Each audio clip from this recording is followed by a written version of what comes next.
I'm in the fields of Vietnam, the mountains of Afghanistan, and I'm still waiting, hoping, praying I did not die in vain. Say a prayer for peace, for every daughter and every son. Set our spirits free. Let us lay down our guns. Sweet Mother Mary, we're so tired, but we can't come home till the last shot's fired. Sweet Mother, till the last shot's fired. It's on pray the someday soon the last shot will be fired. That was Scotty Hasty featuring Dolly Parton and Lee Rice. It's Sunday, December 28th.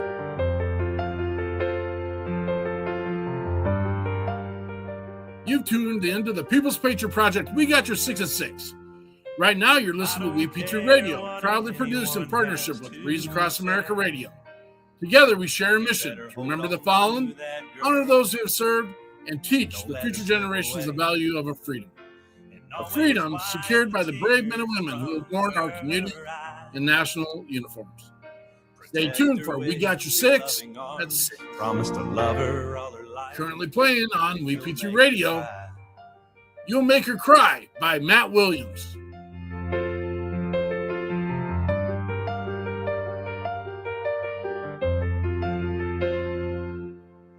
Be a man, stand by her side, don't ever walk away.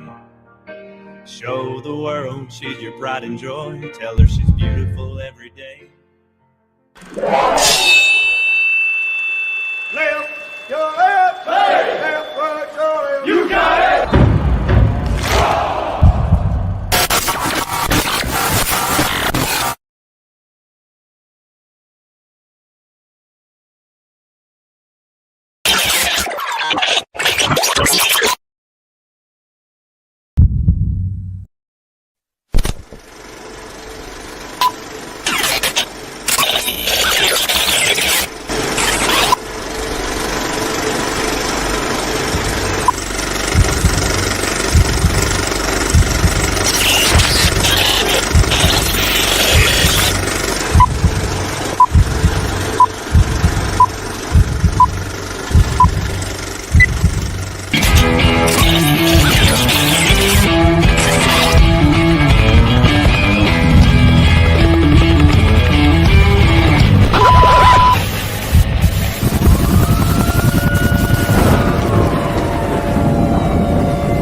Trucker. Talkers, roll out.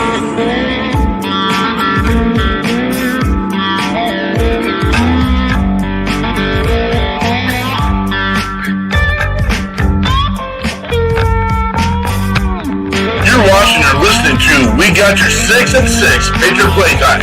We the people, the People's Patriot Project.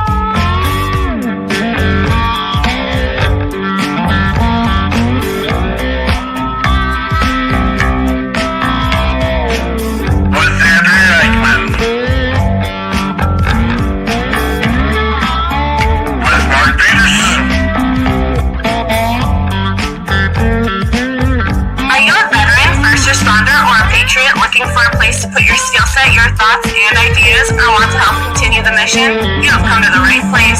We are the People's Patriot Project, and we are the shock and awe when it comes to meeting the needs of our veterans and first responders. We are dealing with a new enemy in today's world where the wounds are not always seen. We want you to be a part of this mission in saving lives and making a difference. Welcome to We Got Your 6 at 6 Patriot Playtime. Here's the We P3 team bringing you today's best heroes hits in the boots on the ground organizations that are saving lives. And as always, Patriot Pride.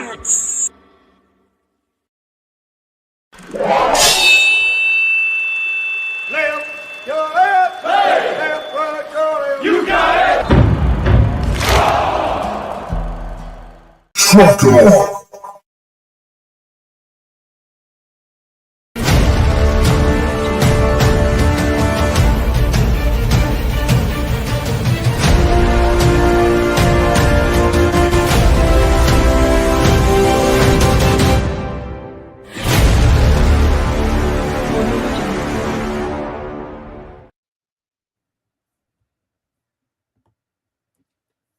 Hi there, Andrea Eichmann here, and for 1 second there was Mark Peterson as well. And it's okay because Mark and I are here tonight to bring you the People's Patriot Project. We Got Your 6 at 6 weekly live show right here on social media. Every week we bring a guest, we bring an artist, and then we share some of the good and not so good things that are happening in our world. This week we are hosting some amazing discussions with our guests. We have Chris Lamotte of Magnus Veterans Foundation right here in Minnesota. And we have Blue Star mom and musician Emily Perkins with us tonight to share as well. We could not do this without the support of our amazing sponsors. And let me tell you about Catch 22 with Derek Iozio. Derek is our very own godfather of the People's Patriot Project.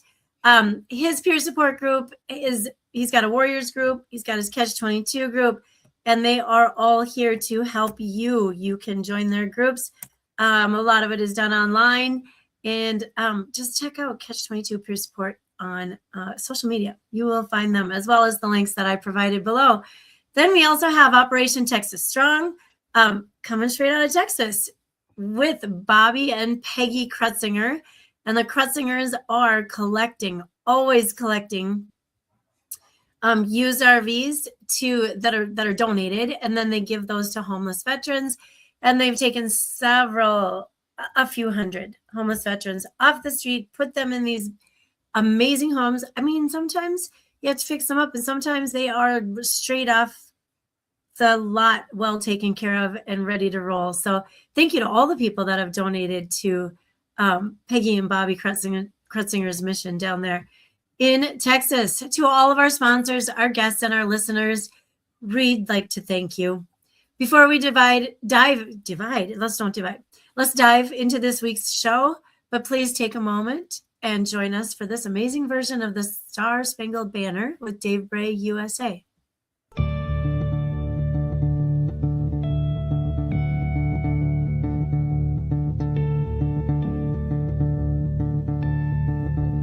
Ladies and gentlemen, please take the time to stand if you are capable of standing. Out of honor and respect, please remove your covers and prepare yourself how you need to show your greatest gratitude for the amazing freedoms and liberties we have achieved under one of the most powerful symbols in the world. Please cast your attention as we respect our old glory.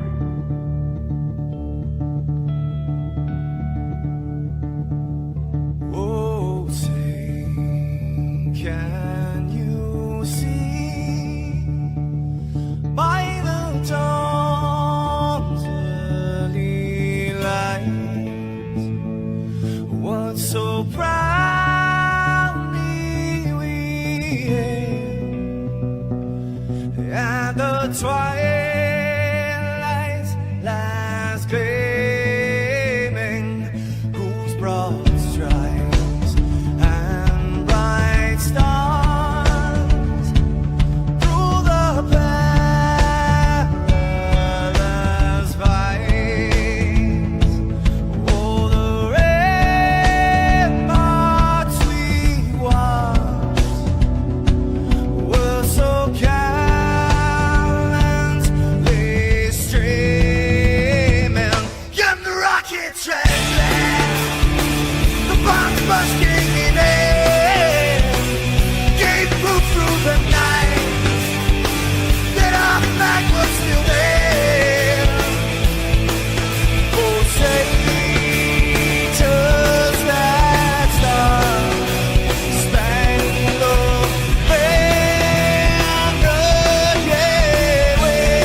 Yes, we are the brave. We'll fight you in name, the name of the brave. We are the U.S. of A. For those unaware, that flag is still there. It's our future to save, this land of the brave, the U.S. of A. Oh, say, just that star-spangled banner, yeah, wave for the land of the free, and the home of the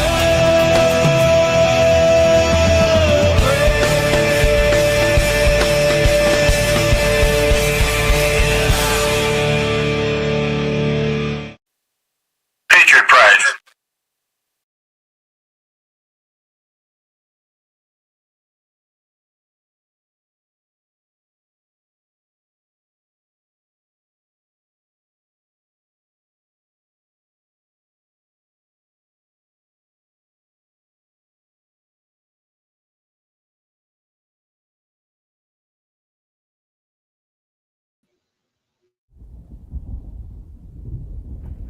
It is time. It is Sunday, and we are here at 1800 Central Standard Time for We Got Your 6 at 6. I just got three things to say. God bless our troops.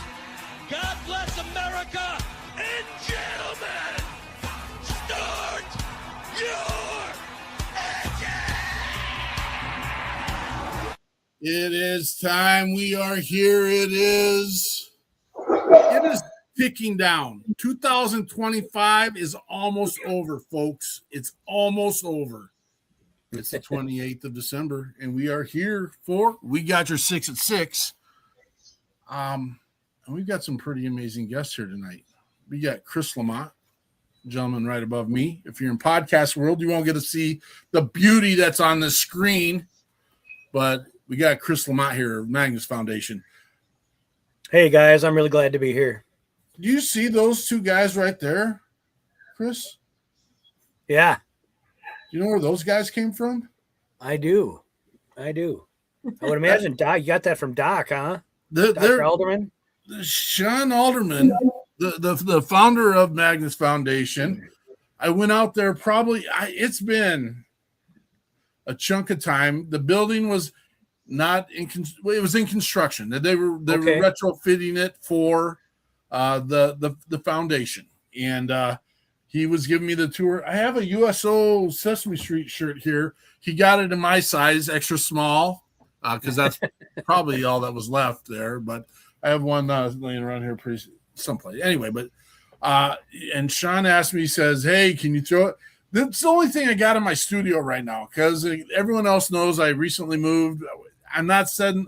I got to tear down that stuff. I can't handle it. So I didn't want to set everything up. And anyway, moving on.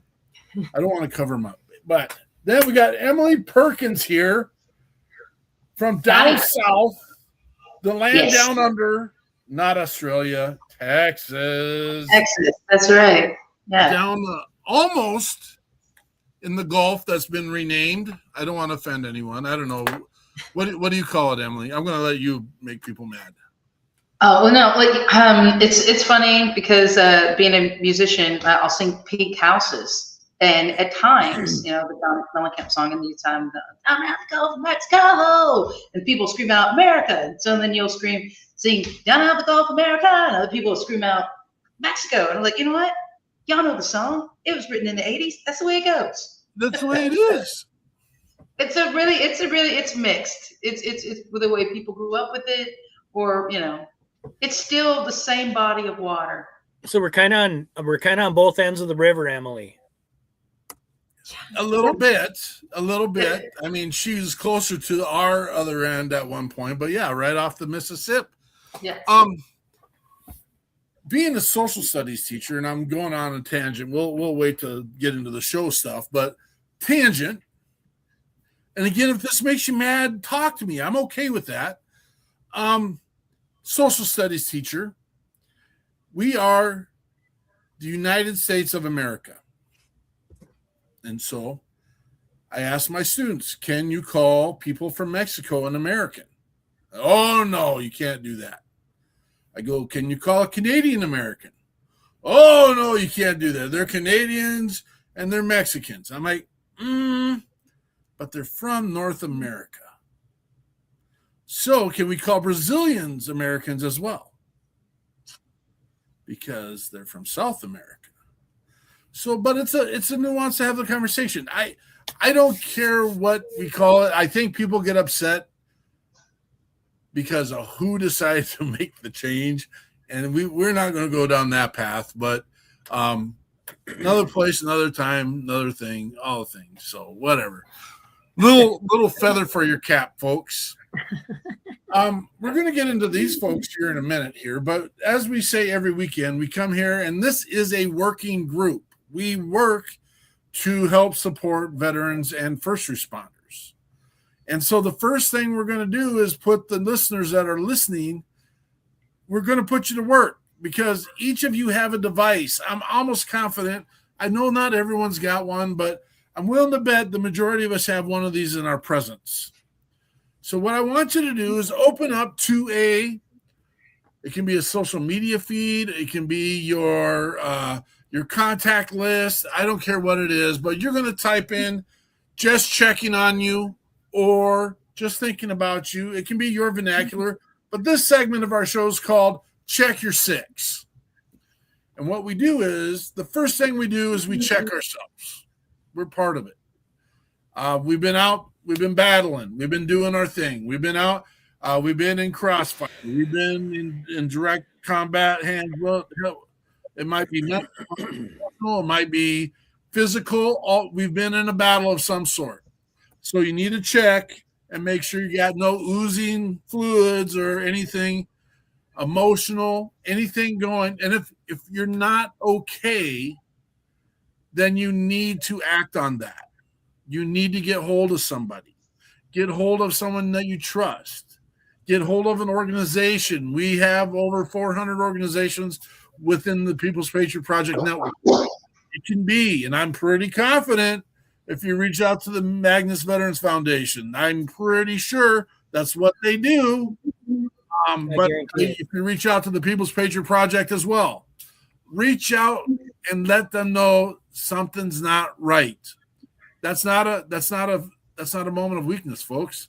That's a moment of growth and strength. When you know that things aren't working and clicking right, and you're not being weak. That's just what it is. But that's our first step for Check Your Six. The next part is you're going to cut and paste that, just checking with you, and you're going to paste it into 6 different conversations. Novel idea. Check your 6. And you're going to send it. We'd like you to do it every day. 6 new people. Christina Dolan, we know you. I know Christina. She's great. Huge worker, huge advocate, great person, getting all the things done, runs another organization, helps run another organization, but is always around the Magnus Foundation and other organizations and doing her thing. Great effort and work. Anyway, cut and paste those conversations and make sure that we're reaching out to as many brothers and sisters throughout the week. One of the things we hear is, I wish I would have said something, or we've heard it or seen that's in the note. No one reached out to me. Everyone forgot me. No one remembers me. We got this in our hands, folks. We got it too easy. We got the devices. We got the resources. We got the time. It's time to put the effort into it. Reach out to your brothers and sisters. Check your 6. Chris Lamotte, who are you, brother? And tell us, don't spill all the beans, but tell us who you work for, what's your mission, and then we'll get on to other stuff. All right. Well, I'm Chris Lamotte. I'm a Gulf War veteran. I was in Desert Storm, 19 years old at the time. I went over there with the Minnesota National Guard. So that's my service connection. But I work for Magnus Veterans Foundation, and I went there in crisis a couple of years ago. Found myself in my 50s, pretty much drinking myself to death and not doing too well. And I went there and met with Doc, and he assured me I was at the right place, and places changed my life. So, and after a while there of being a member and doing a lot of volunteering around there, he offered me a job, so I took it.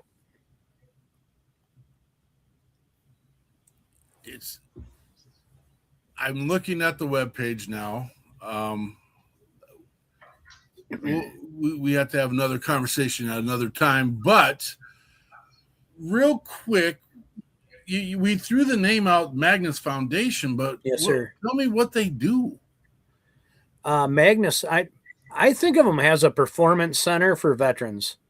We've got a pillar system in, so we've got medical, physical, psychological, spiritual, social pillars. Those pillars are things that we focus on to help veterans in life, really.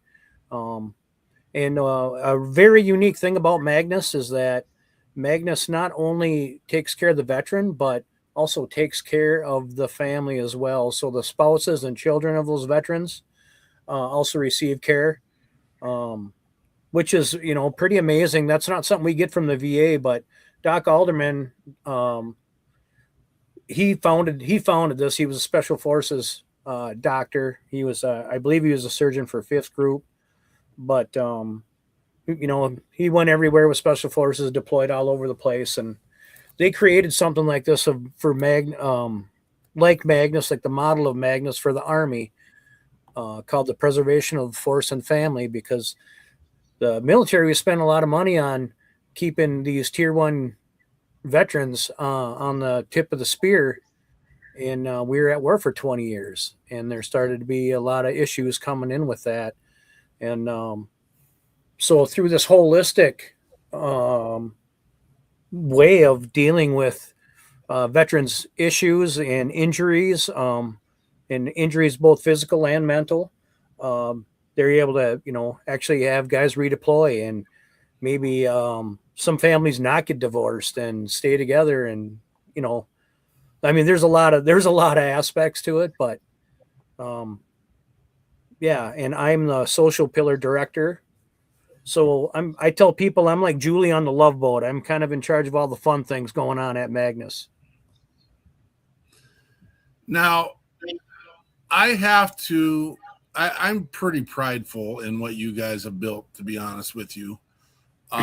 There's a little bit of history, but this is one of the most beautiful veteran facilities I have seen across the country. Because let's face it, the reality is a lot of times these organizations that are putting this together they're scrimping all their dimes. They're doing everything they can. They want to give their money and their resources to the veteran. We help first responders as well. But Sean had an amazing gift in his life that allows him to do what he's doing. And he had this property donated to him through his family. We talked about it briefly, real quick. I don't quite remember the relationship. I want to say uncle. Is that correct? Yeah. So Sean's aunt and uncle, his aunt is sisters with his mother.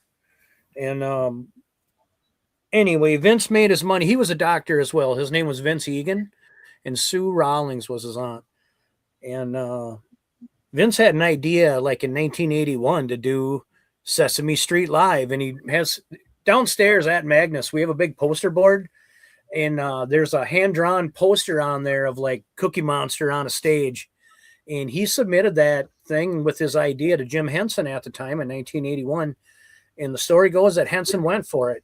So when you look at the picture there of Magnus, the white building there was a house that was expanded on a number of times. And now that's been converted into a clinic. That's Magnus. And that big red barn there, that's our Human Performance Center. it's going to be a giant, awesome gym. And we currently have a yoga studio and a bunch of good things in there. But that building there was where they kept all the props for that show. And like the yoga studio is a cedar lined room. And that's where they kept all the Big Bird costumes and that type of stuff. But yeah, so that's the property is, it's kind of the house that Big Bird built. You know, I've heard that said about it. That's craziness. But an amazing gift. Vince passed. I don't remember exactly when. I think it was like 16, and then Sue passed much more recently. But I know Doc he'd served for a long time, and his son was kind of asking him, you know, Dad, when are you gonna be home? So that was kind of a realization for him to do something. And you know, that property there, it's 37 acres in Dayton, Minnesota. It's on North Diamond Lake. It's a beautiful property. And, you know, they could have easily sold it and not took on this project of serving veterans, but that just wasn't in the cards for Dr. Alderman. And thank God he didn't, because the place is saving lives every day. We've had a great relationship with the Magnus Foundation, and we're excited for where you guys are going, and I hope to be working with you guys long in the future.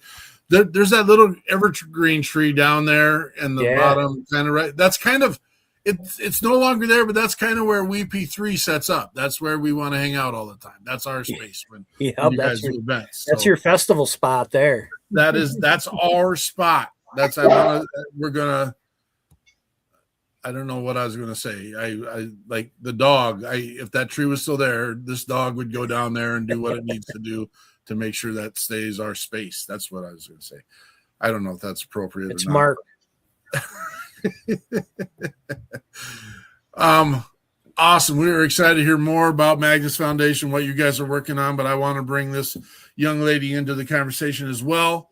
Miss Emily Perkins, you come to us under great references by the great Scotty Frazier, musician extraordinaire from Texas.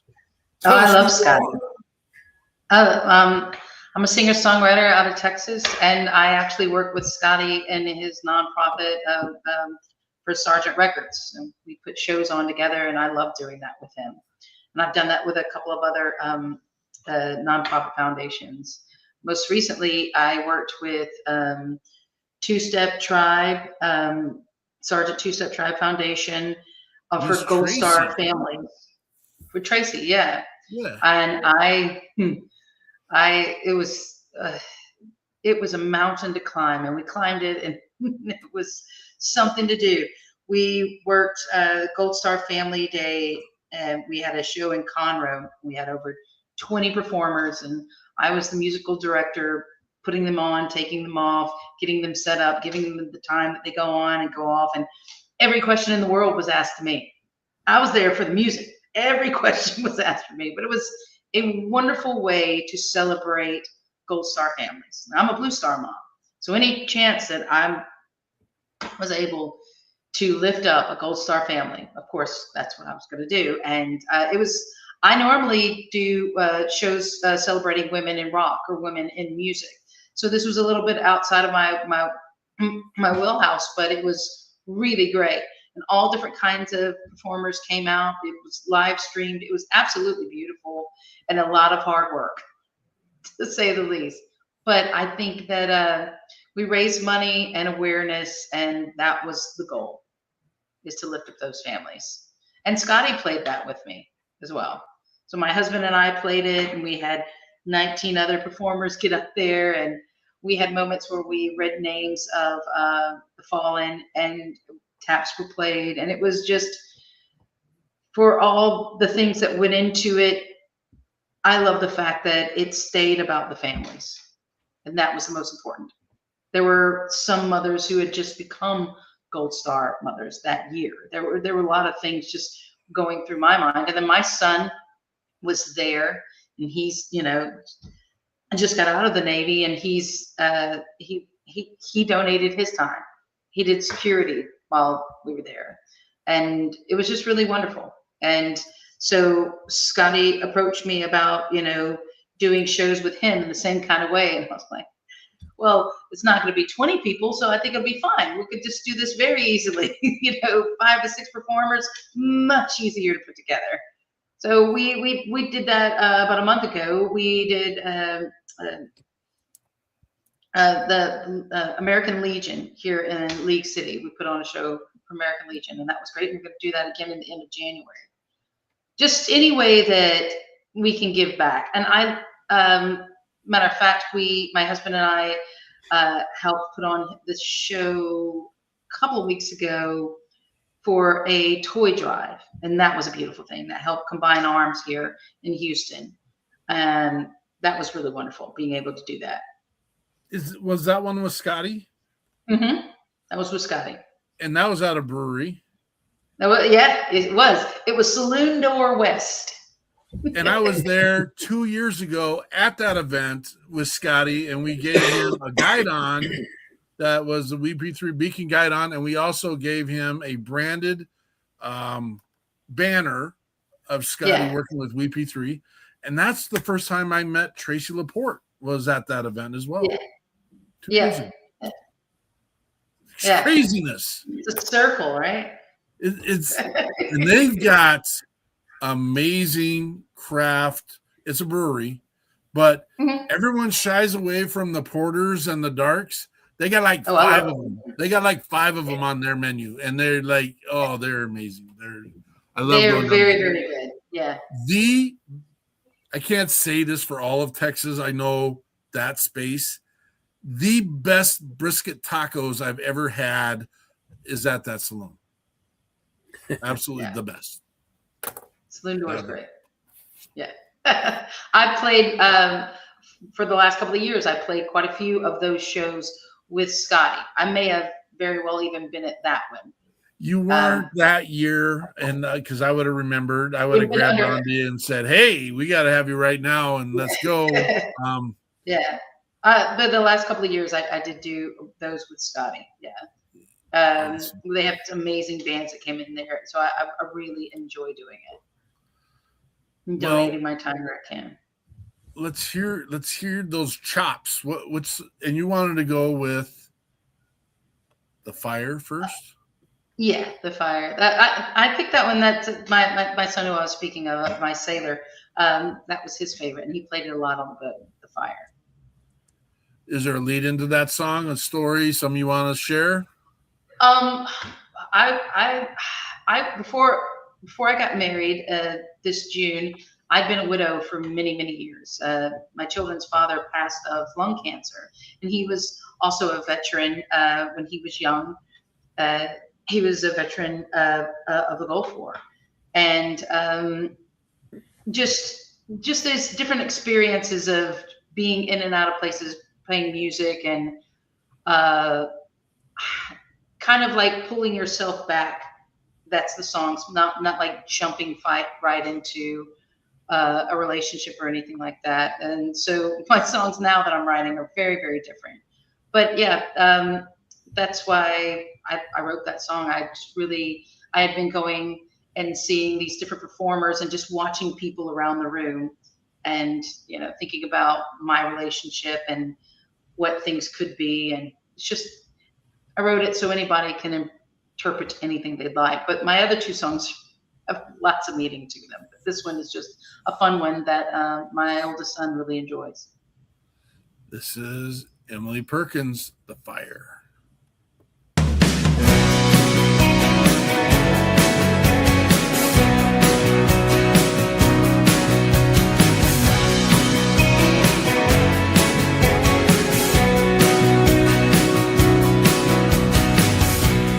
Walk around my feet so light,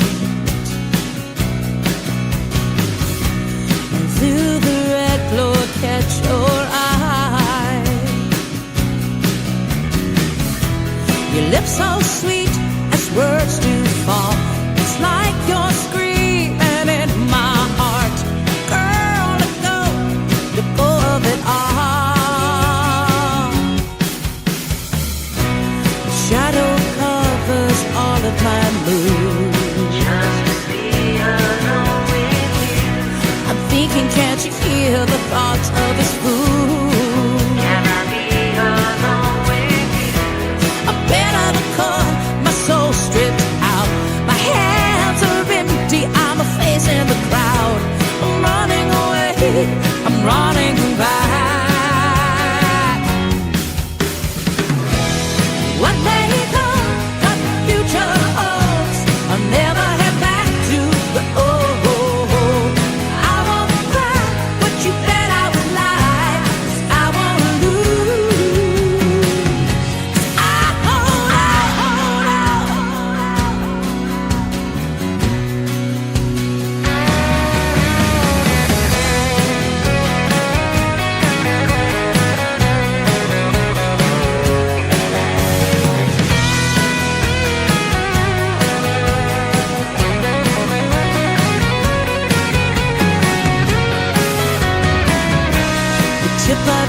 your voice so sly.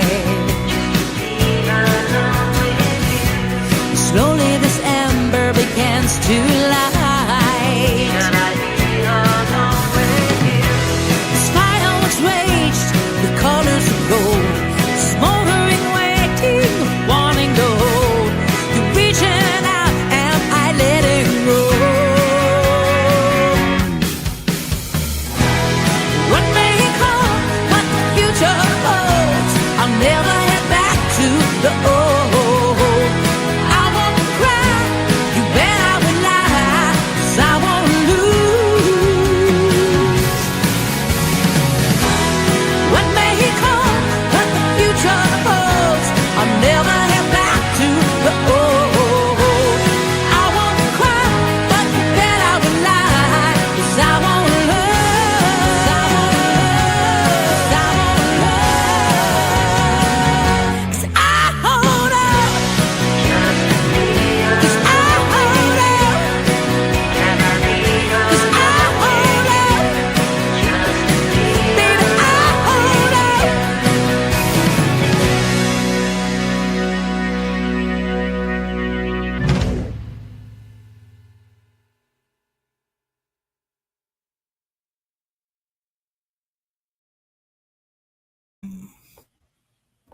That's Emily Perkins with The Fire.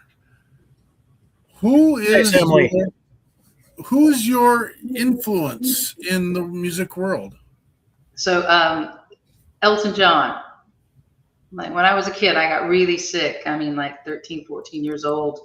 And that's right a long time when The Lion King was coming out. And I knew Elton John before, but there was so many things about him. And I had to be in my room. I couldn't be around a lot of people. So I just fell in love with the music, Elton John and Bernie Taupin. And I have the ability, I can sing any Elton John song. And I thought anybody would be able to. Turns out not that many people can sing Elton John songs. So it's this neat little thing to have in your pocket. But yeah, the growl, any of that other stuff, whether it sounds Southern or what, it's Elton John.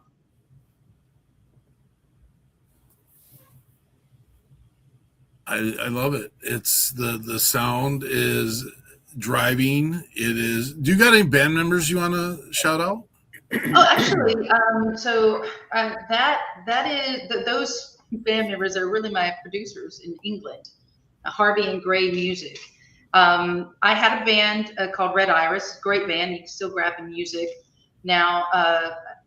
Amazing band members, but as the years gone by, we all have kids and we couldn't get together and couldn't play together as much as we wanted to. And so I started writing my own stuff, and the only way to get it produced was sending it out to England, because I had this great relationship with these producers out there because they loved Red Iris. And they were like, if you ever want to do anything, we got you. And so that's where that started. And yeah, it's Neil Harvey. He's playing like everything. And the extra vocals that Caitlin Gray, amazing musicians. So big shout out to Red Iris, of course, and Neil Harvey and Caitlin Gray. If we were, because I'm doing a little bit of research right now, if I was to look you up on Spotify, how would we look you up? Emily Irene Glazner Perkins. Now, I know that's a lot of names, but I put music out in a lot of ways. And eventually it's going to be just Emily Irene, because there aren't that many Emily Irenes. But I play music with my husband. Whenever you go through a tragedy in a relationship and you've got kids and your spouse has passed, and everything goes into your children in so many different ways. Now, I knew quite a few people who had become widows or widowers who got remarried right away. I didn't do that. I had a 1-year-old, a 5-year-old, and a 12-year-old, and their world had just ended. So I just put everything into them. And I didn't really date very much. And this wonderful man comes along last year, about a year and a half ago, and I just knew. And so Yeah, I'm so proud to be Emily Perkins. It's one of my favorite things. And they're like, and Mrs. Perkins is here. And I'm like, hello, thank you. But that's why it looks like that. Emily Perkins. Well, But and I always chalk it up to like John Mellencamp was John Mellencamp or Johnny Cougar Mellencamp or John Cougar Mellencamp or yeah. Well, and name changes are fine. And again, I wanted to make sure people have access to your music. And I was in panic mode, and we had the pre-show conversation about, hey, I had the wrong name in my phone at one time, and it was like we went back and forth. And so, I mean, I'm glad you shared your story. I mean, by no means that I mean to put you on the spot. I just wanted to make sure everyone's got access. Oh, absolutely not. That's one of the reasons I wrote music, was to share my story. Because I know that my pain is no different than anybody else's. One of the things I've raised my 3 boys on, and now our children, they are the most important people in the entire world. They knew that, to me. But at no time are they more important than any other 3 people. They're my world. There's another mother somewhere, and her children are her world. And so they are just as important as those kids. And they've grown up knowing that they are important, but so is someone else. And my story, it can help somebody. Absolutely. Absolutely. And you're hooked up with an amazing people down there in Texas, and a lot of people that are doing amazing work. And we love having you on the show. And we're excited to see this relationship grow. Thanks for being here. Thank you for having me. Miss Eichmann, do we want to, we don't really have Frank's notes to do the nose. To do the news. You were trying to fill this in. Is that what you may fill it in with the notes? Well, it's there, but again, I haven't read any of the stuff, so it's we're gonna skip the news tonight. Frank is our amazing global icon award winner author that is normally with us every weekend. He's a little under the weather tonight, and he asked for permission. I'm like, you don't have to ask for permission, brother. You got to take care of yourself. So if I had a bottle of Malort here, we would give you that Chicago handshake and say, get better, brother. And if you guys don't know what Malort is, you need to rush out right now to your local Total Wine and grab some and give it a little tasty taste. I would say you will regret every decision that you made after that point. And so, have you ever had Malort, Chris? I don't think I have. I don't think it makes its way down to Texas, just so you know. So I don't. I did buy a bottle for the Christmas festivities, and the whole thing is you're supposed to take and consume a shot of this. It's made by one family, the Jepsons, in Illinois. It's made from wormwood, just so that helps you know that it's probably delicious in all ways. And the whole thing is you take it and you say, Jepson's Malort. Hey, have another. And you're supposed to do it without making a face. You can go look at the TikToks. You can go look at the wormwood's supposed to be good for detoxing parasites. That's what it was meant for back then. Medicinal. It cleans out everything, I think. And parasites and everything that might be there. It's good for that. Cleans you right out. Cleans out everything. It just they could continue to distill during the Prohibition because it was medicinal. You could still do it. Yes. Great planning. You can find it in Texas in case you're interested. I think there's even Total Wine maybe in Texas. I think it probably is. There's absolutely a Total Wine in Texas. I call them Anytime Wine because it's like a fitness center. You know, you're gonna get in there, run around a little bit, and that's why I call it Anytime Wine. I think I want to get a sponsorship by them, and I'm going to send airline bottles to everyone. Now, if you don't consume, you don't consume. I'm sorry if it's offensive to some people, but to take the consumption of this one time reflects on the sacrifices so many others have made for us. That's my pitch right there. That's what we're going to do. It's to be weird. Chris Lamotte. Yes, sir. What are you working on now? Boy, for the new year, I'm working on getting a pottery shed set up, and we're super close to having that happening. I got a donated kiln, and I got a couple wheels donated, and I've been doing some stuff with Rum River Art Center in Anoka, and they've been great about doing some art classes and stuff for me there. So I've been doing a lot of painting, and that's part of my social pillar. And, you know, it's not something I haven't painted in 36 years since I was in high school. Since I've been at Magnus, I picked it back up. We had a rainy day, and I took the youth workshop kids in to paint a picture because I had the art supplies, and found out like, hey, I think I can still do this. So that's been some of the stuff we've been working on. I'm getting a group of women together from Magnus. We did a survey on what they would like out of their Magnus experience that is really directed toward our female veterans and members. Some of them deal with things that others don't, you know, a lot of the military sexual trauma stuff. And so we're working on being more thoughtful about how we serve those members. So I kind of have a meeting of the minds coming together with that. And that's some stuff we got going. We just had our first, I don't know if you call it a gala or a gala. I haven't figured that out yet. But we did a fundraiser in November, and that was pretty successful. We're working on expanding Magnus so we can take care of 5,000 members. And currently we're at about 1,300 members. And we're kind of bouncing off the rev limiters as far as having to expand, take care of more members as we grow, you know. I don't know. There's endless other things going on. I've got an amazing Wednesday night veteran peer support group that meets. We offer yoga there. I got groups that play pickleball. I got walking club, and we're walking on the property.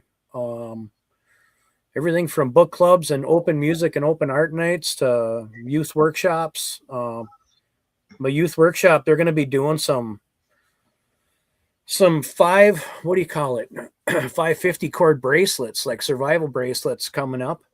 And then February and March, we're going to be building some model rockets that we should be able to launch in April, springtime. So that's a little bit of my job, some of the stuff that we do. Just a little touch there. That it's weird. You've got my head spinning here because you bring up the military sexual trauma, and one of our very first guests we had on here was DJ Elam from the Houston area, who had gone through, when he reached out to me, I can tell this story. He's giving me permission. He actually didn't reach out to me. I reached out to him because he was doing some stinking thinking on the old social media. And I reached out to him, and I'm like, Mr. Elam, how you doing, man? It seems like you're in a situation. Now, this guy was living under his truck in the driveway of his ex-wife, who had her live-in boyfriend and children, and his children living in the house there. And he was struggling. And I'm like, yeah, you're struggling, brother. You stayed on the phone with him because he was ready to end it all. Ironically enough, DJ pulled out, got all of his stuff together, got his mind right, went into the treatment, did all the things he needed to do. The last time I saw him was at the event with Scotty Frazier 2 Novembers ago. He came to the event, and I got to put my paws on my brother. The very first time we met DJ was at Platypus Brewery for our very first podcast that I was sharing with Emily, and that was 8 years ago. So total round circle, amazing moments that just you're feeding my brain, you're feeding our brothers. And DJ just reached out to me last week and said, hey, I got some people I want to bring onto the show. He's doing great.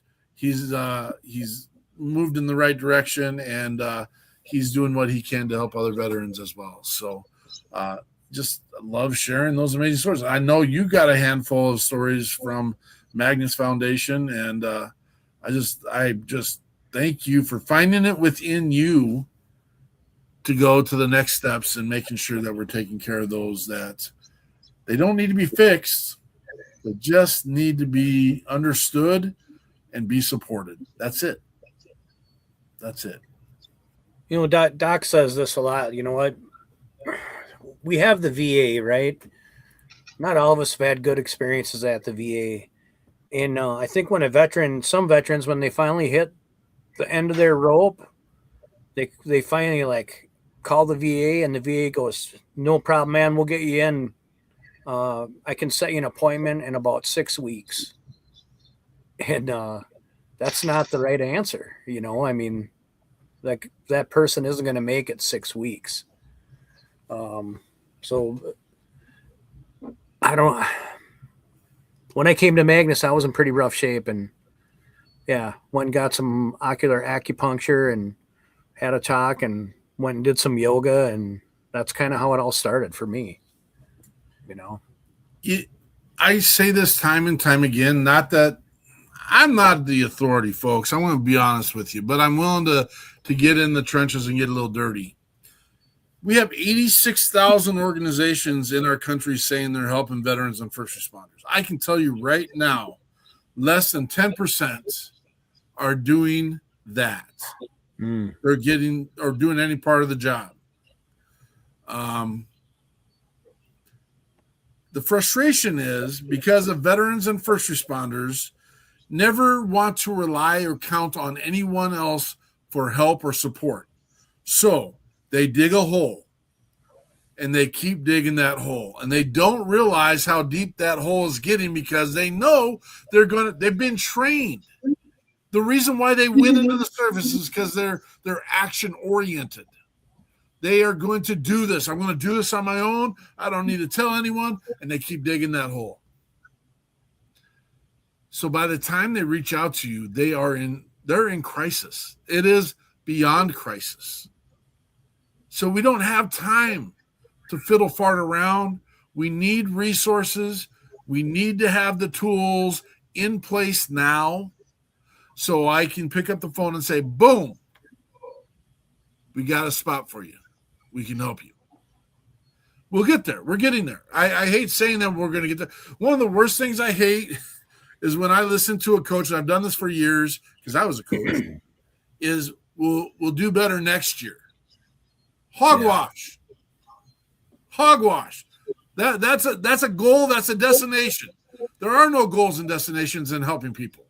You just got to do it. Sorry, I'm on my box. Man. This is what ends up happening. It happens. I would say definitely, you know, like being on the side of things I am now, that through serving others, we serve ourselves. I greatly serve myself, helping my fellow veterans. It's honestly, it's downright selfish, but it's okay, man. I think God's got a plan for us, and I'm right where I'm supposed to be.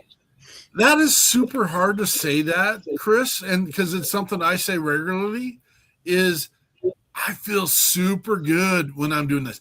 When DJ said, what you guys have done saved my life, that makes me feel all warm and fuzzy inside. Yeah. That makes me feel good. And then there's the funny part where people reach out to us and they say, oh, you're just doing this to be in front. No, I'm doing this to show. I don't know if you know this, folks. Every Sunday night, this show is about an organization and a musician that isn't part of WeP3. If you want to hear about WeP3, We'll talk about it tomorrow. I know I've interjected some stuff today, but this is Chris's show tonight. Tomorrow at 4:30, we come back here for the WP3 weekly debrief, and we share all the stuff that WP3 is doing. And what does WP3 stand for? The People's Patriot Project. I know that doesn't make sense, but we're actually called We the People, the People's Patriot Project. Sorry, now I am totally going into WP3 mode here. So, but it's a lot of Romeos. Yeah, a podium. There you go. There we go. That's who we are. That's what we do. But we create a network of organizations that are here to help. And I know I can call up Chris and say, hey, it's a little bit different because we're in Minnesota, and I like to do the boots on the ground piece here in Minnesota. But we work and partner with our other organizations. And I'm like, you know what? If we can't handle this, Chris, I got somebody. Or Sean, I got somebody. What can we do right now? And then I don't pass names and numbers off. We do a direct contact, and we get them set up. Make sure they have success. That's the only way to do it. Boom. All right. Enough of me. Enough of WP3. Emily Perkins, what are you working on now? I've got a song that I've been working on for quite a while. I wrote it in 2021 and recorded it, and it is all about lifting women up.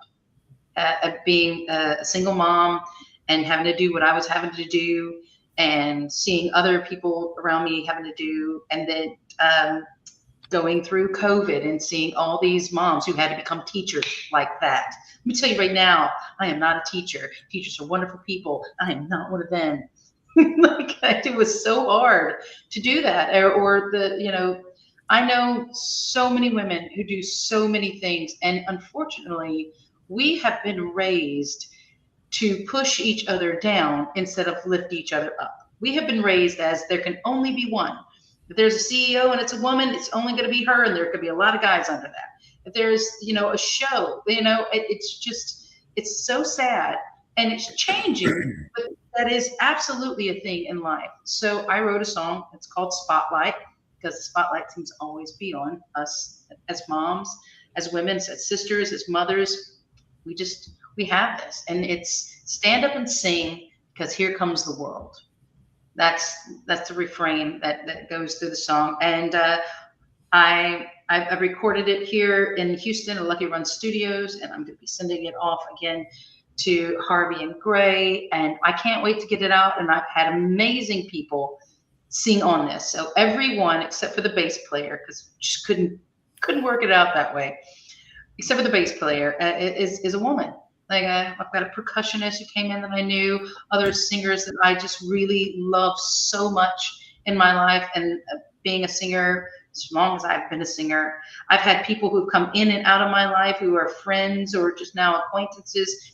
They're in it. It's a beautiful, and I always go back to the circle of musicians and women coming together and adding a little bit of something. So it's not just my song, it's all of their songs.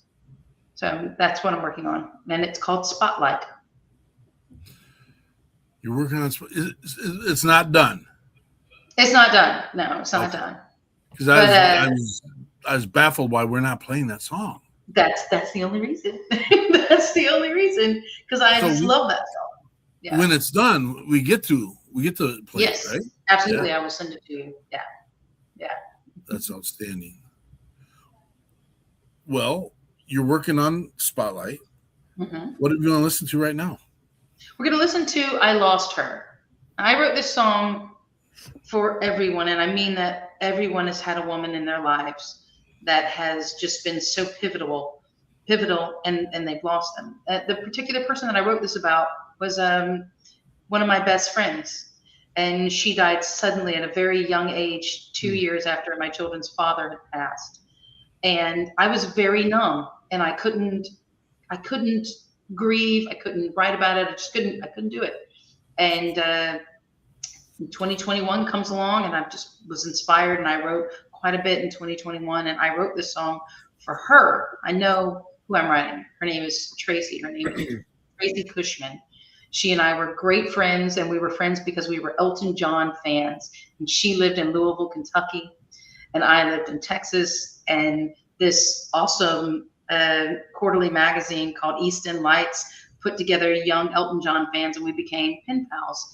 And then we just grew our friendship from there, and it lasted until the day that she passed.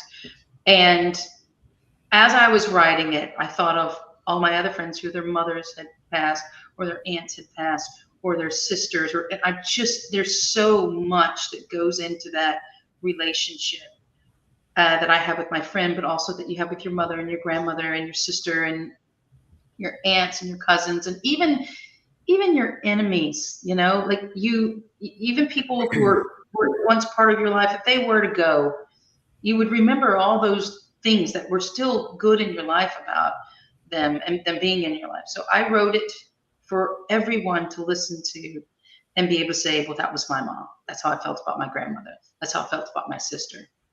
So I lost her. This is Emily Perkins. I lost her.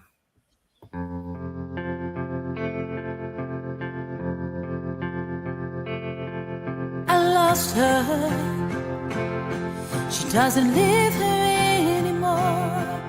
I lost her. She's gone away, she's out the door. You know that I needed to tell her all the things that I wanted to say.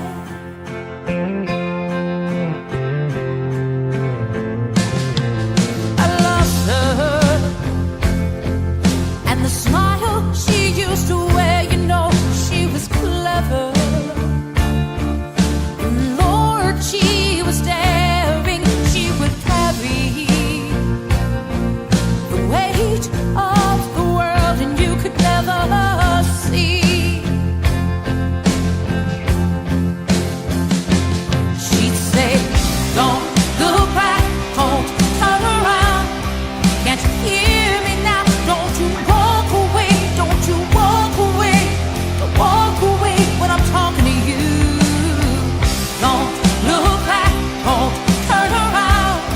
Can't you hear me now? Don't you walk away, don't walk away, don't walk away when I'm talking to you. I remember the way she smelled and how she walked, and I remember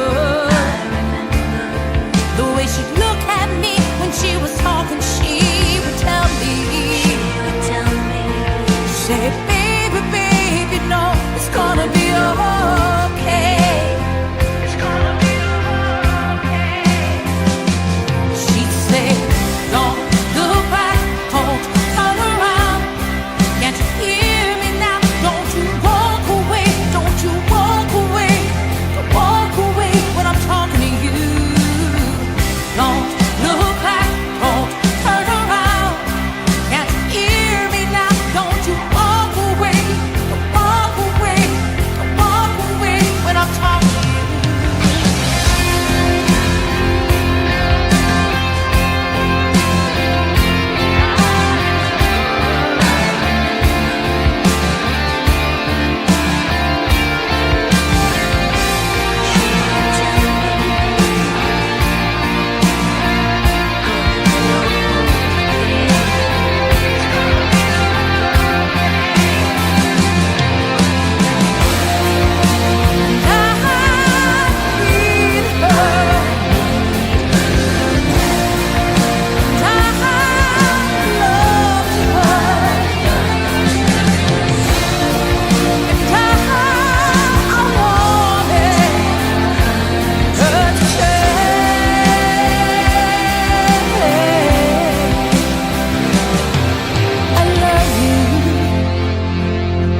No one ever will take your place. I love you, and I will remember every line on your face. Oh, that you know it. Oh, the things that I wanted to say.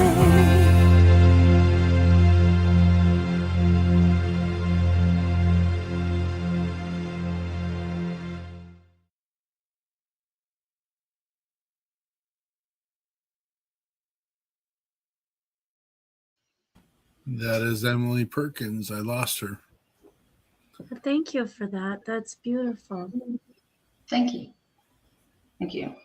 I don't go around listening to myself very often. My kids like to, but so when I get to hear it again, yeah, it was a great friendship that I had with somebody, and we were even different religions. You know, she was Jewish, and I used to go up there and right around, you know, the holidays, and I'd bring them Hanukkah presents, thinking I needed to bring 8 because I didn't know. You know, I remember my mother goes, "What do we bring? Maybe we should send a ham." I was like, "No, you don't send a ham." Oh. But yeah, she was really wonderful. She was really, really wonderful. And I know that I've had other people tell me, "Oh, this makes me think of this person." As a matter of fact, my husband, when he listens to it, he thinks of his mother. So I love the fact that I wrote something that people can grab a hold on. That 100% is the place that it took me to. It took me to my mother. So that was a good one. That's a good one. Thank you. Thank you. I did a check 6. I reached out to DJ during the song. It's doing good. It's doing good. It's doing good. Miss that guy. Check your 6, brothers and sisters. Check your 6, man. I like to use chat groups, WhatsApp.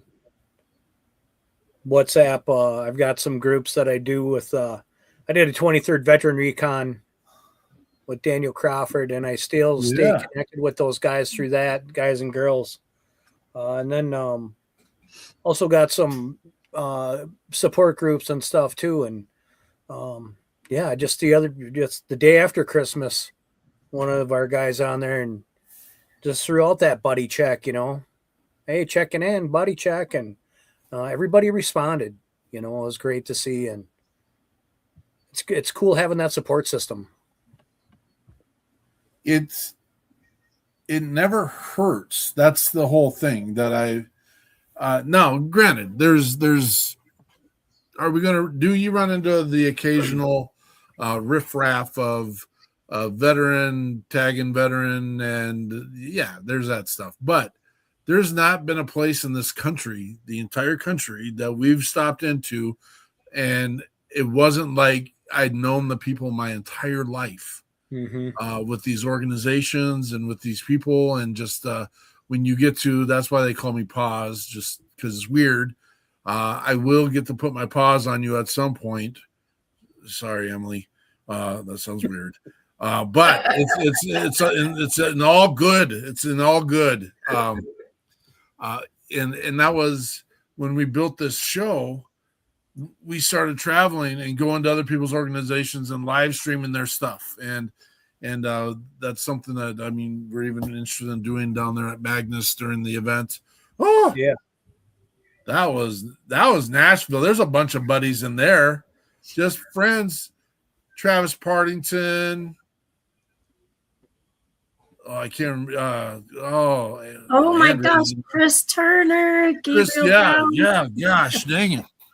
What's the Anderson? So there was 3 sets of male-female podcasters in that group, and it was really funny because none of us are married to our podcast partners, but every one of us thought that they were couples. It was just kind of funny, but reassuring that you didn't have to act. You're right. Year 1 and 2 was so easy when you met people, we could remember all their names. And now we're like on year 10. And I'm like, I have to ask Andrea sometime, did we have them on the show? Because, I mean, we're on episode 285 right now. That's 285 straight weeks of doing the podcast. And it's just like, and it's not that I don't remember. It's just like, oh, last weekend we had, was it the weekend before? We had a guy on who did the 911 movie.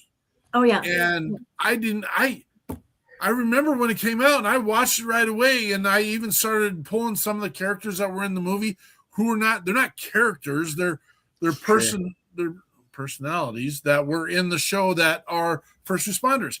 And I was reaching out to these people and I was finding out things about them, that the shows that went, and some of them are no longer with us and stuff like that. And I totally forgot that I'd even seen the movie like 6 years ago during COVID.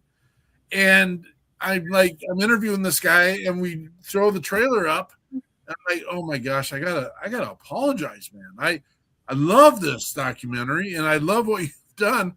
I didn't even realize I had watched it 6 years ago. It was just crazy. So that's called football brain, military brain, howitzer brain. The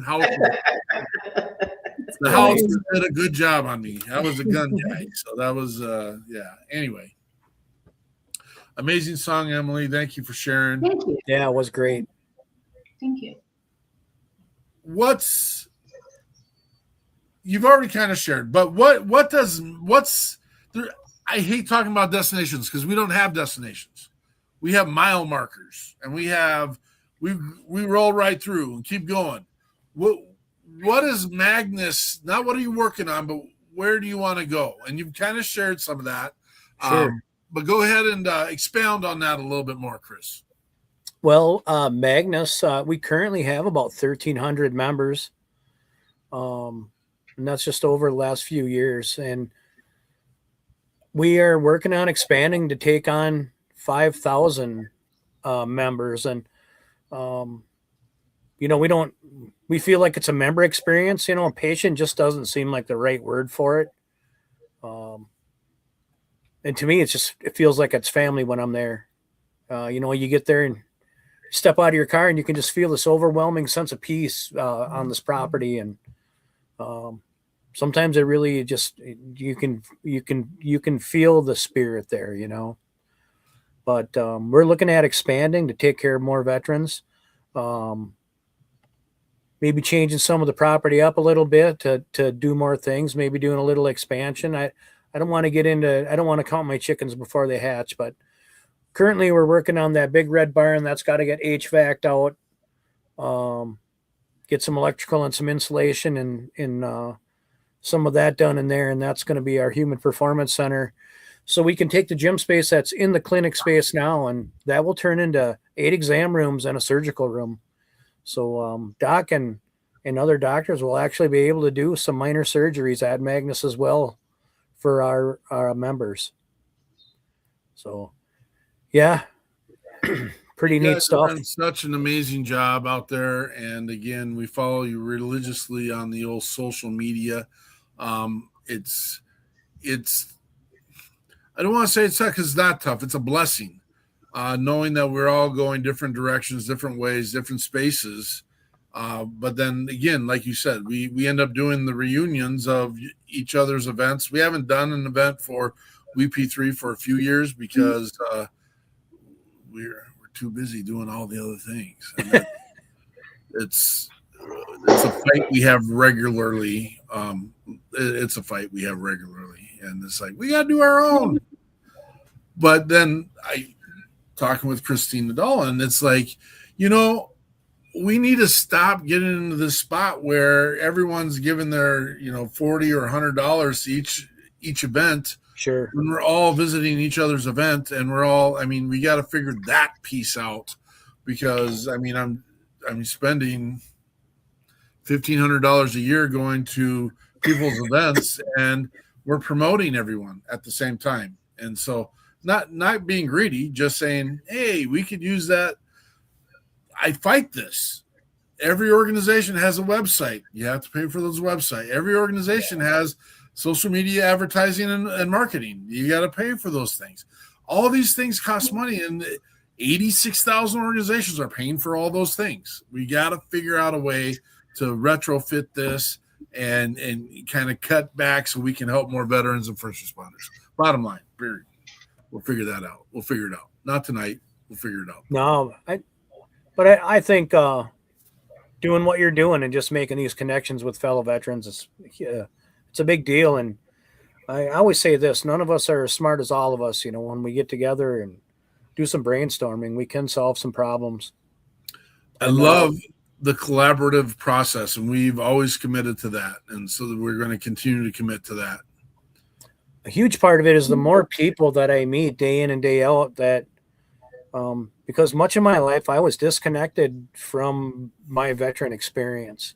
and it was kind of something I chose. You know, it was part of the post-traumatic stress that I dealt with. That's just how I dealt with it, you know. Sure. I was a young man. I went to the VA, didn't have a great experience, and I'm like, I'm never coming back here again. And now I'll be 55 in May, and I'm working my way through the VA now as I'm having health problems from my service, you know. So yeah, it comes full circle. What? But yeah, I meet great people doing great stuff all the time, and it's great to collaborate. I don't know if I want to bring this guy in. Oh, he looks great. You look great, Frank. Yeah, you young guys make me smile. How you doing, Frank? I'm not going to lie, Frank. You looked like a corpse for a second there, brother. I was wondering, how did you get online as a corpse? Looks like I feel like I had a bottle of Malort. No. That's not good. Not good. Not good. But you still have your Merry Christmas shirt on. Merry Christmas. What? What kind of shirt you got on there, Frank? This is my Christmas present for everybody. I can't get a sweatshirt because I can't figure out if I'm hot or cold. Yeah. So it's a picture of my old dog, Lab, the black lab, Upper Lab. What brought you? Why do you think you should come on tonight? What? Where? Why do you think you should come on here tonight? Duty calls. He couldn't stay away. Oh, okay. There we go. Well, thanks for stepping in, Frank. We appreciate you. You didn't have to come in. Miss a whole episode. You have not missed one since we started. If I do, contact the police and have them come and check my house because somebody broke in and did something bad. Yeah, well, we know you're under the weather, so we appreciate you doing your effort, brother. I guess it's too late to do the. We're going to talk to Emily real quick. Is that okay? I just wanted to stop in and say, let everybody Hey, know. get well soon, man. Yeah. Thanks for coming in, Frank. Take care, everybody. God bless y'all. Bless you, brother. Happy New Year. You take care. Oh. I'm glad Emily, I got a question for you. How's the weather down there? Well, it's going to get cold tonight. Tonight it's going to actually get cold. Stop. We're pretty much in a blizzard up here right now. What's cold? Pretty good. Hang on, I'll tell you. I'll tell you what cold is. Like in the 40s. I know it's not that cold, but yeah, it's gonna start getting into the 40s for us, and we don't get our cold snap until January or February. Sure. We and when it snows here, we don't know what to do. I mean, I don't know what you do. Like 2022, I believe it was 21 or 22. No, it was 2021. There was a freeze that we had that hit. It was absolutely terrible because we don't get it, so we don't know what to do. Houston was smart enough to shut everything down and salt all of the highways. Dallas was not. There was a horrific 60-car pileup because it snowed. They didn't prepare, and it was absolutely awful. And so yeah. Here in Houston, they will shut stuff down. You don't get on the highways. They salt everything. And I have no problem with that because the alternative is absolutely awful. And I have lived in cold. I lived in Illinois, and it was quite cold. I remember I was like 8 months pregnant, pumping gas, and my hand just stopped working. It had frozen, So I know what cold is. But here, because we're right on the water, it's a different kind of cold. Even if it's in the 50s or 40s, it's cold in a different kind of way. I was there last year in January when we got When we there. got It was it was like 70 degrees one day, and then 3 days later, I couldn't miss work, and so I needed to get back home, and our flight was supposed to leave the next day at like 2 in the afternoon out of, oh my gosh, San Antonio to Dallas. And so we were at Corpus, and we drove up to San Antonio to catch our flight. Well, they were like, it was a blizzard coming. Everything was going to shut down. And I'm like, it is 53 degrees. What is happening in this world? And then it was 50 degrees, and then it was 48 degrees. And they're like, oh my gosh, it's Snowmageddon. We got to get everything. And I'm like, shoot, Cindy, we're not going to I can't be late. I have to be at work on whatever day. And so we called and we're like, is this for real? Should we like change our flight? And she's like, I can get you on 5 a.m. in San Antonio, and we're in Corpus. And we're like, what the heck time do we need to be there? So we packed up a day early, did all the laundry, changed all the beds, and we were staying at a friend's, and drove in the middle of nowhere that we knew, in a car we didn't know, to an airport we didn't know, and had the most fun doing it. Pickle juice. We found pickle juice that day. And it was, night. It was midnight when we left. So it was fun, but I was like crapping stones. I'm like, I can't. How do you not get out? What were you doing? Yeah, crapping stones. You know, I don't swear. We don't swear here. No. But days later, it did freeze and it snowed because you're talking about in January. Yeah. It says I did my here. very first girls showcase that day. That day, it's on a Sunday. Did my very first girls showcase. I had Barbara Sim, who is a Marine, and she travels all over, and she's absolutely wonderful. And she was my featured artist. And woke up the next morning and it was snowing. Like I was in Houston. I got engaged that night because we were there. I couldn't get back down to the League City area. Like everything froze up. It was crazy. And then 3 days later, 70 degrees. You know, it's like the hold my beer. Texas is great for hold my beer weather.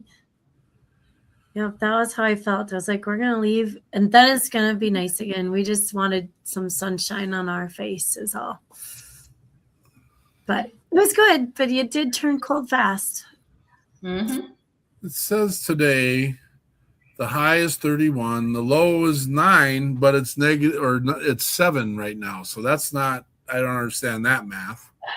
And it says temperatures will plummet by Wednesday, -2.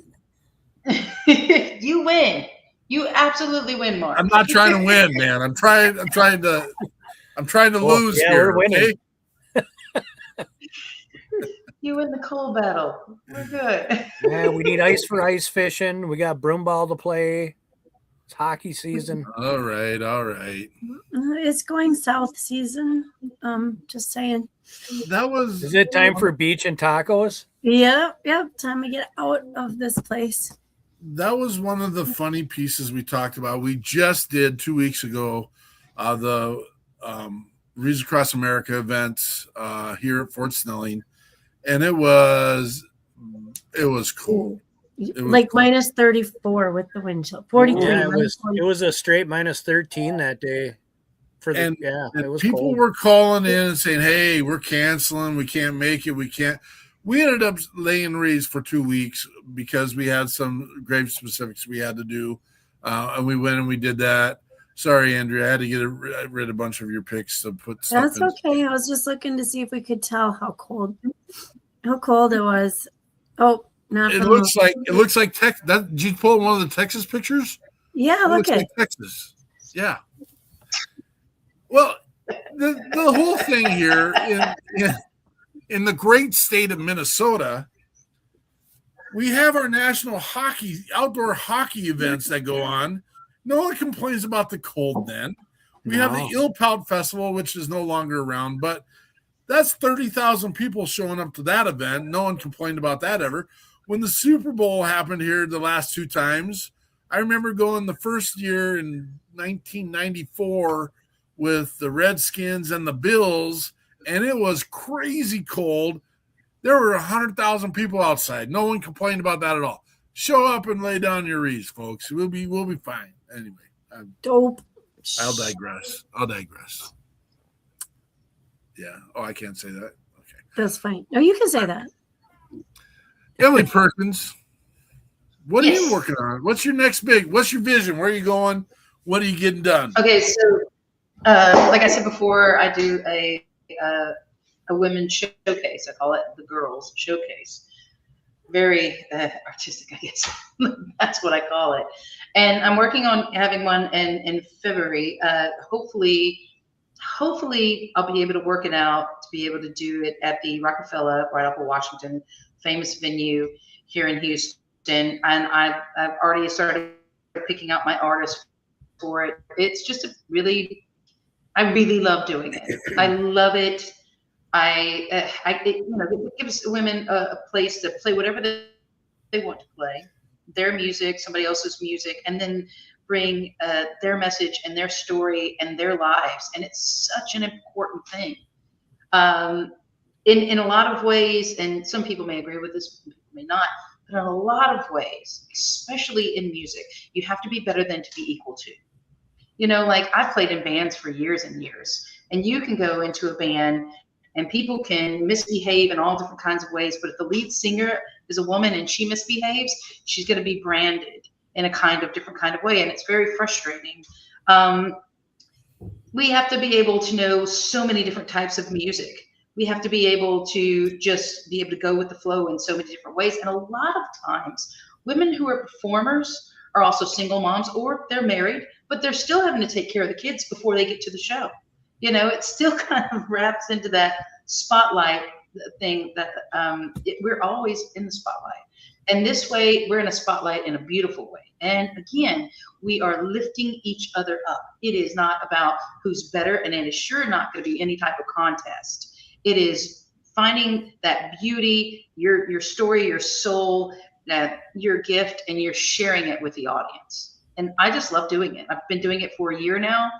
And there was another woman, she does something very similar out of Galveston, and she puts it on in Houston, and her name is Catherine Stroud, and she has a thing called Songbirds. And that's actually how I met my husband, was doing something like that. He came out to hear live music, and that's where we met. So I as many people put on a show. There's another show that they had in Galveston quite a few months ago, and they had like 12 performers, and that was great.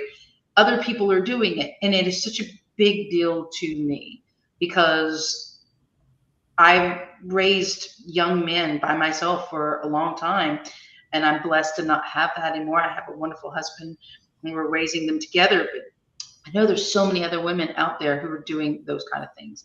And at times, I've done with Scotty, we've done a women's showcase where we did a diaper drive on top of it for a local foundation here. Anchor Point is one of the ones that they bring in young mothers, whether they're off on the street or whether they just come to them or need any kind of help, and to be a part of that. The strength of women, I mean, we are beautiful, strong beings. And I want to lift up other women because I have been in both situations. I have been lifted up and I have been pushed down. And unfortunately, we're taught to do that through society, through our parents, through our mothers, because they were taught to do that. And any way I can break that cycle, I'm going to break it. It sounds like you're the right person to get the job done there, Emily. Thank you. Jeremiah Hardy, good to see you, brother. Boom. I just saw a post about Jeremiah, and I can't remember all the pieces to it. I'm not going to try. Nope. What's our next song? Circle. I love this song. I wrote this song about healing. This song is the reason that Scotty Fraser and I know each other well. There is a festival, or there's a a show once a month called the League City Folk Association, right down the street from here.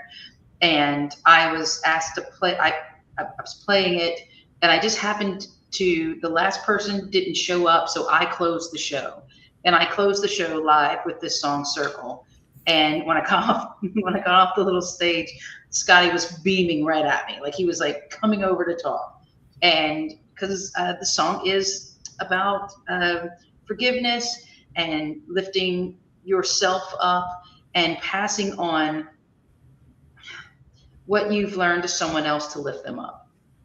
You know, that's just, it's the circle. And I love the idea of a circle. I've come from this point all the way back down to here, but all the knowledge that I'm bringing here to go around again and to go around again and to teach and to pass it on to someone else. Yeah, paying it forward too, you know. Yes. This is crazy. And we don't even have, we're going to listen to the song next, but that's the name of our show tonight is The Circle. Chris had said earlier in the conversation about Full Circle. We talked full circle about where we started in Houston with DJ Elam, where we went and met with Scotty Frazier. Now we're working with Emily, and that big, amazing circle. That's what this is all about. This is Circle. Mm-hmm. Emily Perkins. Thank you.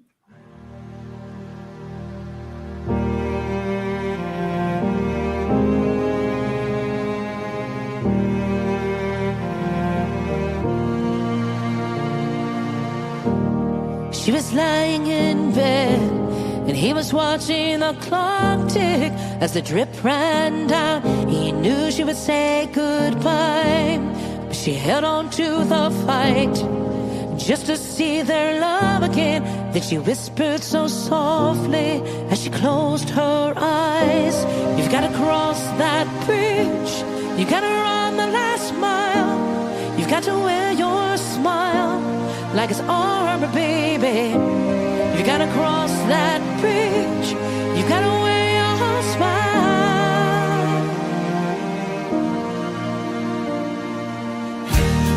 He was walking down the road, and he was on his way to nowhere. He thought he'd never get there, so much on his inside. He was walking down the path, and he was looking for some shelter, recalling all those words she said as she died. You gotta cross that bridge, you gotta run the last mile, you gotta wear your smile like it's armor, baby. You gotta cross that bridge, you gotta wear your smile.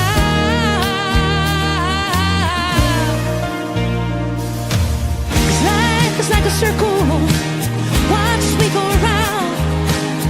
Hope it's such a wonderful thing. You were lost, now you're found. Life is like a circle, watch as we go around. Hope it's such a wonderful thing. You were lost, now you're found.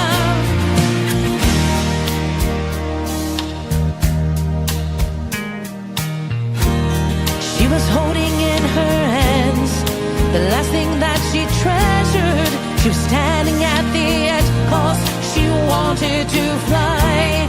He was calling out her name, and he was rushing to the railing, grabbed her so tight and said, "There is hope inside. You gotta cross that bridge, you gotta run the last mile, you gotta wear your smile like it's armor, baby. You gotta cross that bridge, you gotta wear your smile."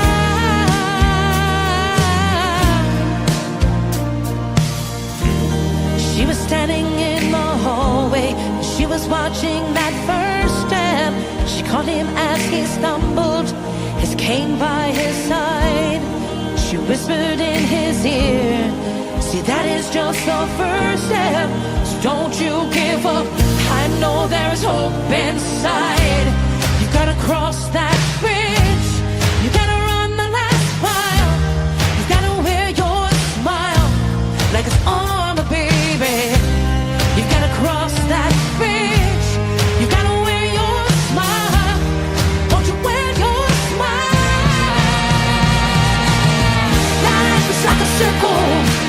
Watch me go around. Hope it's such a wonderful thing. You were lost, now you're found. Life is like a circle. Watch me go around. Hope it's such a wonderful thing. You were lost, now you're found. And now you're found. As we go around, now you're found. So baby, you're found. As we go around, now you're found. Yeah, baby, you're found. As we go around, as we go around, you gotta cross that bridge. You gotta wear your smile.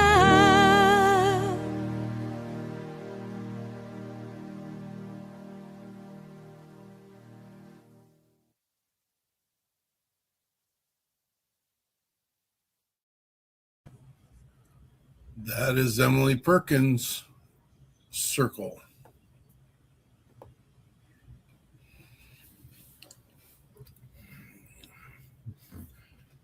You have a talent. It is a loud voice with a loud message, and not a lot of musicians have that. I can see why Scotty Frazier, I don't know what's happening there. You see why Scotty Frazier was sitting on the sides getting all gee about it. I love being able to take my story and write it down in a way that other people can relate. Because there are songs that I would listen to, and I'm like, yeah, that's how I feel. I feel that. So I was inspired with my story just to get it out. But I really enjoy being able to perform that song. I love, even if it's just me on the acoustic, I love like writing the breakdown and having everybody clap along. And at times I sing the song, and it's just, I want that song to do something really great for the world. When I was younger, people were like, oh, you want to take over the world? No, I want to heal. I want to help heal the world. After all these things that I've gone through, and I know there are a lot of widows in life. I know there are a lot of people who've gone through many things, but I've always been able to see that shining light. I used to use this hashtag, find the good where you are, even if you're in a bad place. Knowing that you're in the bad place is a good thing. So find that good where you are. So that's kind of where Circle came from.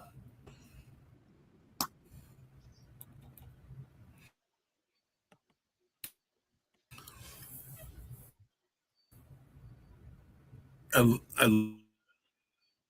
have to let me know if if you can hear me, not talk me. I just had 2 resets. Okay. Blinking in and out. You're moving slowly, but that's okay. Oh, sorry. I just got his message. He might be dying right there. He is doing great. No, you're not still on, Peterson. Did we lose the big guy? I think we should have let Frank stay on here. What the heck? Andrew, you're just gonna have to take over. I know. Now it's my turn. Usually I'll start talking and then he gets back in. So no, I don't know what he was saying last. He's swearing. That's what he's doing right there. But I know where we're going next because it's kind of getting down to our final thoughts. But it's really weird. I used to, for like 4 or 5 weeks in a row, at the same time every week, I would just it would spin and I wouldn't know if I was on there or not. So I would go away, and now it's happening to him. It's almost like a jinx, but mine seemed to have come through it, and now I passed it along. I'm going to just throw a couple of our sponsors out really quick, a couple more. We had a couple at the beginning, we are working on some things in the background, and so I want to bring in Stephen Rainwater and Jonathan Wills, and they're with Builder Growth Engine. I can't be quite as fast as Peterson. He knows where this stuff is. I think it's this one. There we go. Business Growth Engine, and then Builder Growth Engine. They came to us. It was crazy out of the blue. These are some tech people that both served. They both served, and so they want to help veterans. And they came across us as a nonprofit, and so they're piloting some stuff with us. And I know my eyes just got big because I can't even follow half the stuff they're doing. And before we finish asking for it, they're like, "Look at this one," and poof. So like our big change at Reese Across America, I think we forget because we're very comfortable at Fort Snelling. We forget how big we are. And I get frustrated because we only get about 20,000 wreaths. And I'm like, we have 198 veterans buried here. We need so many more wreaths. And then I go looking around the country. And besides for Arlington, we're pretty big. And the other don't like cover the whole thing either, which it hurts my heart. It's our goal. It's our long reach. But with this weather coming, we had to pivot. We didn't want anyone out in the dangerous cold that wasn't prepared. And they helped us build an app that we could use.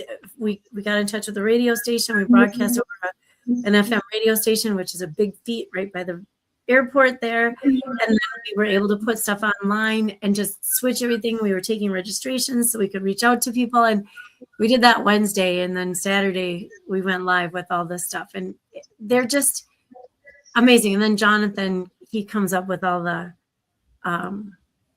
like the graphics stuff, and I shouldn't say all of it because Steven's quite the AR the AR guru as well. So anyway, then we also have Luke Porter and his son with Moving Tree Media, and so they help us with some of the video stuff. Like I can do this StreamYard, cut some video. I'm supposed to say clip here so that it cuts right there. But I never know what you're going to say when you say it. So that part's really hard. But Moving Tree Media, thank you. Luke Porter. Here, is this the one? Nope, this one. I went the wrong way. Thank you to them for helping us out and getting, like, they just want to advertise with us as well and help get the word out, especially about the Reads Across America, and get our stuff rolling in the media world. And so, Peterson, I thank you for coming back. I just got through our two sponsors, Rainwater and Wills. And then 2 weeks in a row, the gremlins have got me. I don't know why we haven't had a problem with this for 6 years, and now all of a sudden I get zoinked. A lot of changes. I think it's a lot of changes. And hey, no bad mouthing StreamYard from here. All good stuff. Yeah. All good stuff. Real quick, so we're going to get into the final thoughts, but Chris, you sent me some stuff earlier. Why don't you give us a quick breakdown on what this is, and I will pull it up so you can go total blind in what I'm even talking about. Boom. Yeah, so Magnus Fit, Dr. Alderman. So when he was a Special Forces medic, he used a medical roll full of surgery equipment, medical equipment, and they could take a building, set up a triage point, casualty collection point, take care of whoever needed to be taken care of. And so I'd say a couple years ago, he was out skiing, him and his son, his teenage son, and his son busted up one of his legs, and Doc had first aid kits in his truck, but he didn't have one that he could stabilize his son and get him off the mountain. So this is a first aid kit that he came up with that covers basically any kind of emergency that you would come across for I would say for the average person.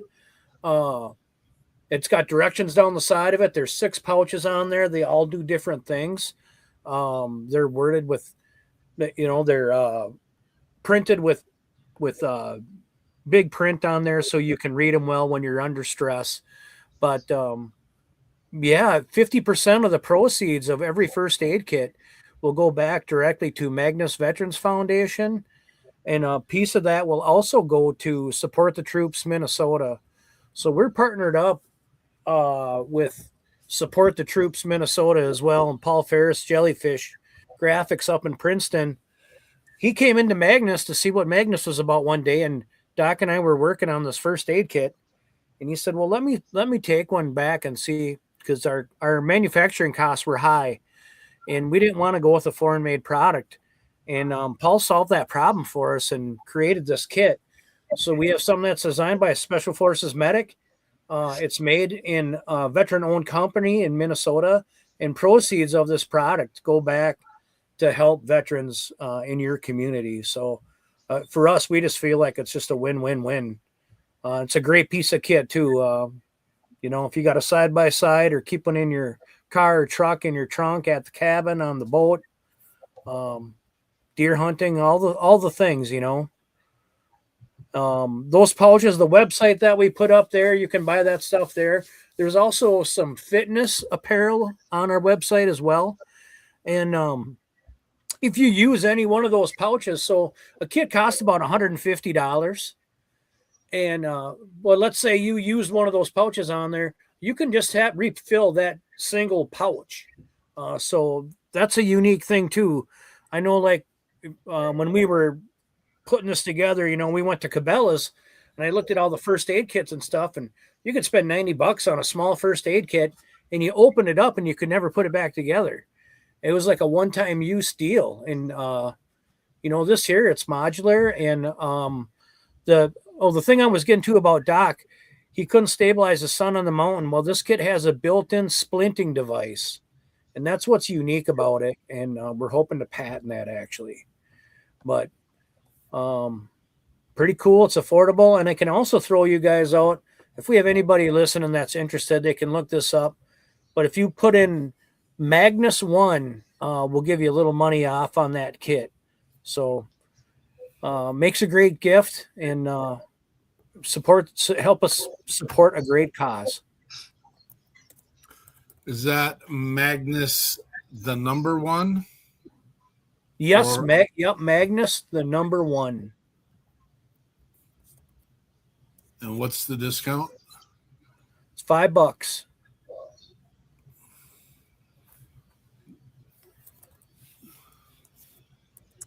I want to make sure that I get that in there. So we got the link up there, folks.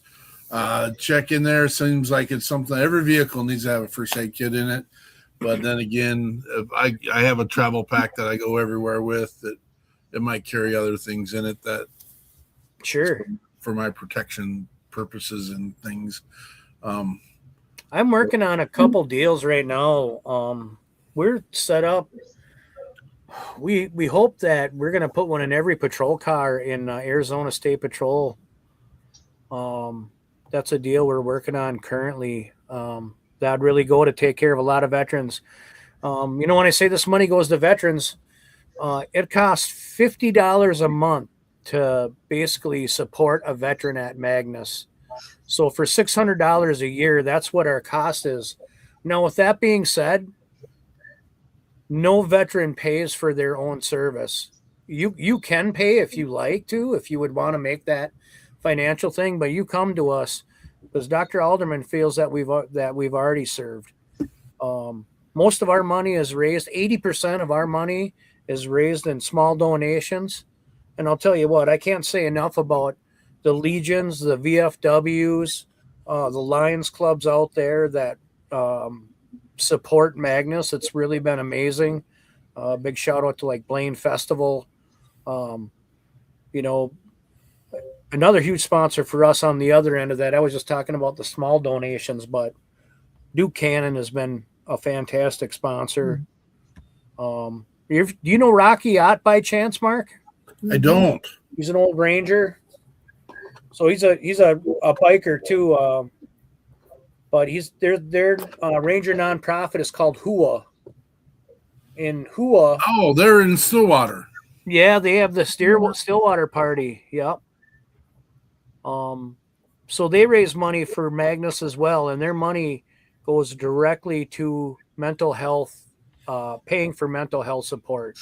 As far as therapy, sometimes it's paying for flights. We're sending members out to the East Coast for ganglion block treatment that helps reset your nervous system. But yeah, it's a I don't know. I'm a bricklayer that was drinking himself to death when I came to Magnus, and I didn't know what to do. And I'm just amazed every day at this place. I'm blessed by the conversation. I'm blessed by what you guys are getting done, and just the fact that you're in the network. You're in the circle. The circle. Circle Emily sung about. We're taking ownership of it. Oh, I'm going to tie that into a pottery project somehow, Emily. Yeah, I'd love that. Well, then we got to throw that on social media and share that Emily Perkins made this happen. And you can play circle while they're doing the pottery, and play. Yeah.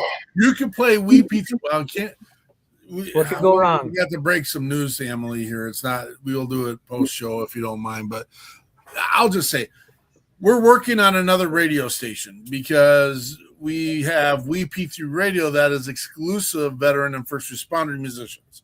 And I want to play Emily's music, but we are getting ready to move to another platform that's called WeP3 Patriot that plays all the Patriot songs of our country and those people that are supporting veterans and first responders. So that's the platform I want to get Emily on, but we'll have to go through WeP3, and then we'll have to get some tracks and plug it in there too. I can break the rules too. We can break. Well, so we've been talking about doing it like the power hours of like the Patriot Power Hour, and then you can do the Gold and Blue Star families that are musicians, and we'll get it fixed. An idea that we're kicking around right now is exploring doing a podcast from Magnus like one time a month, just to give people an update of what's going on there and what we're doing, and see where it goes. When I have enough people that I know can commit to it, and make sure that once we start it, it will be ongoing, Well, we know some people, just so you know. I thought you might. we know some people. we might have a platform in mind that you can. Interesting. That's fun. Well, we come to the part of the show where we don't want to say goodbye, but it is one of those things that we can't. I mean, we'd love to stay on, and we could go longer, and it did sneak up to the 2-hour mark, which I didn't think it was going to. But it is what it is. We're fine. We're good. If you guys got time to hang around after for some post-show conversation, we'll do that. But we're going to do final thoughts right now. Typically, Frank leads final thoughts and then starts the ball rolling because he's the author. I'm going to throw Andrea right under the bus, and she knew it was coming. And so Andrea gets to start the final thoughts of episode 285. There's The Circle. I know there's a lot of I thought of a lot of circle innuendos since we talked about the circle earlier, going military, going the circle of life. What's the movie Chuck and Larry, the minister that marries them because circle is not a triangle, there's no stop and start, it's just a circle that continues, and that's supposed to be funny, but it's on a serious matter. And I like that, actually. It doesn't start or stop. It continues. Can there be bumps in the road? Yep. I mean, there always can be bumps in the road in your circle, but it doesn't stop the circle from continuing its flow around. And there are just so many nuances with that. We don't necessarily ever put coincidence in the sentence with the things that we've done here with our podcast and with our nonprofit, because we've met I have no doubt Scotty Frazier will continue to bring people and we trust his heart and soul. When he brings a person and says, this is a good person, we know this is a good person. that's how Scotty works, and that's part of the circle. And so I have no doubt we'll bring more people that way circularly, but we never say it is coincidence how we run into people, meet people, how they end up on the show. Sometimes, I mean, we've had people who now travel together or do music together, or somebody didn't know they wanted to learn how to play the guitar, and we had a guitar player that wanted to teach people how to play. It's very odd connections that are made. So nothing is ever thrown to coincidence. There's always what we believe a bigger purpose and a bigger reason for how we bring our guests together or who we bring on to the show and present it. And so I just want to say thank you for being part of the circle and sharing your, Chris, everything that we talked about before and more. There are new things about Magnus that I didn't know before. This Magnus fit is awesome. And Emily, it's so awesome to meet you. And thank you for the reminders about the strength of women and just the way the world works, but it still can be positive and good and always to keep reaching and never giving up. Those things that we deem as important. So thank you for sharing your message tonight, both of you. Thanks for being on. Thank you for having me. Yeah, thanks for having us. Emily, final thoughts. I always say, like, I remember years ago, Oprah Winfrey was like, you can point at anybody in the crowd and everyone's got a story. And I remember that as being young and hearing it. And it's absolutely true. And if you get to a point where you can share your story, you should always share your story, because you can change someone else's life. And one person does change the world, because one person changes another person's life, which changes another person's life, and it goes on and on and on. You can start just, going in and, sitting down and having a coffee with a friend that you hadn't had coffee with a friend in a while, and just talking to them.